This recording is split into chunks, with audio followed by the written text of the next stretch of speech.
حضور صلی اللہ علیہ وسلم کے پاس ایک مہمان آ گئے رات کے وقت میں. جب وہ آئے تو حضور نے پوچھا کھانا کھانا ہے؟ تم نے کہا کھانا ہے. جھوٹ اور بھوک کو جمع کرنا منع ہے. کہا جی کھانا ہے. تو حضور صلی اللہ علیہ وسلم نے فرمایا ازواج مطہرات کے گھروں میں پتہ کرو کچھ ہے. حضرت ام سلمہ کے گھر میں پتہ کیا تو کہا یا رسول اللہ 4 دن سے روٹی نہیں پکی.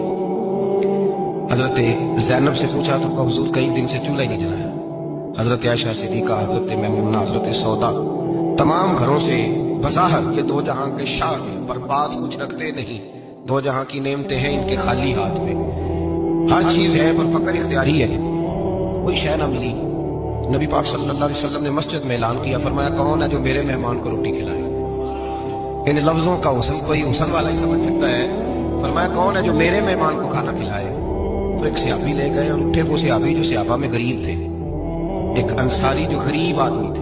اگرچہ میرے محبوب کے غلاموں میں جو بڑے امیر تھے وہ بھی خرچ کرنے میں بڑے آگے تھے. حضرت عثمان غنی رضی اللہ تعالیٰ، حضرت عبد الرحمن ابن عوف، حضرت ابو بکر صدیق رضی اللہ. لیکن یہ غریب آدمی کا حضور میں لے جاؤں گا، میں لے کے جاؤں گا. یہ بخاری مسلم ہے. حضور نے فرمایا لے جاؤ. وہ اب صحابی گھر لے گئے اور بیوی سے مشورہ کیا.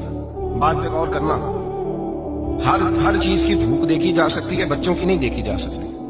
اور ساری حضور کے مہمان کو گھر لے گئے. جا کے بیوی سے مشورہ کیا. کہا بھری مانس گھر میں کچھ ہے؟ تو اس نے کہا تھوڑا سا بچوں کے لیے کھانا رکھا ہے. بچوں کے لیے. بچے تو بزدل کر دیتے ہیں، بچے تو آدمی کو بزدل کر دیتے ہیں، بچے تو مار دیتے ہیں، کلیجہ پھٹ جاتا ہے بچہ بھوکا ہو، نیند نہیں آتی.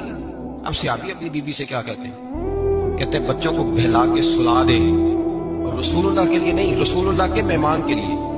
بھائی نبی پاک کے لیے نہیں، حضور کے تجھ سے در سے سگ اور سگ سے ہے مجھ کو نسبت. میری گردن میں بھی ہے دور کا پٹکا تیرا، تجھ سے در سے سگ سے ہے مجھ کو نسبت. لمبی بات ہے. بچوں کو سلا دو. بیوی نے بچوں کو سلا دیا تو میاں بیوی کا مشورہ ہوا کہ مہمان کے ساتھ بیٹھ کے روٹی کھانا بھی سنت ہے. اب مہمان کے ساتھ بیٹھ کے کھانا بھی ہے تو کھانا ہے ایک دو آدمی کا. اب خاوند اپنی بیوی کو تیار کرتا ہے کہ میں بھی کھانے میں بیٹھ جاؤں گا، تو بھی بیٹھ جانا. اور جب مہمان کھانے میں ہاتھ ڈال لے تو اٹھنا، کہنا ہو دیا تو صحیح کیا ہی نہیں، ابھی بجھ جائے گا. اور جا کے دیا بجھا دینا. ہم ہاتھ ہلاتے رہیں گے، مہمان روٹی کھاتا رہے گا. اور یار اس درد کو، اس کیف کو سمجھو. گھر میں بچے بھی بھوکے، بچوں کی ماں بھی بھوکی، بچوں کا باپ بھی بھوکا. دسترخوان پہ روٹی لگ گئی، روٹیاں چون ڈالی. بی بی اٹھی کہنے لگی اوہو چراغ تو صحیح کیا ہی نہیں، یہ تو بجھ جائے گا.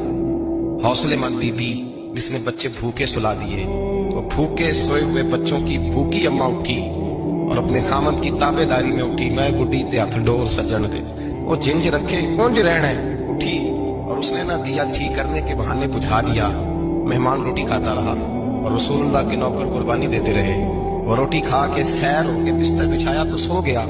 یہ میاں بیوی ساری رات بچوں کی طرف دیکھتے رہے اور غور کرتے رہے اور راضی رہے کہ ہم نے حضور کا فریضہ نبھایا ہے. قربان جاؤں محبوب پہ بے خبر ہو جو غلاموں سے، وہ آقا کیا ہے.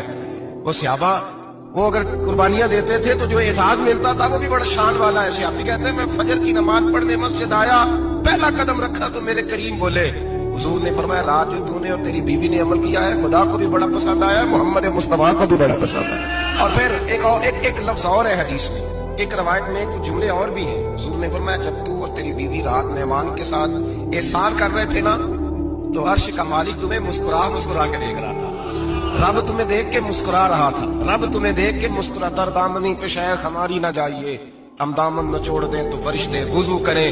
پر میں وہ مسکرا رہا تھا کہ میرے بندے میرے رسول کی رضا کے لیے کیا کر رہے ہیں.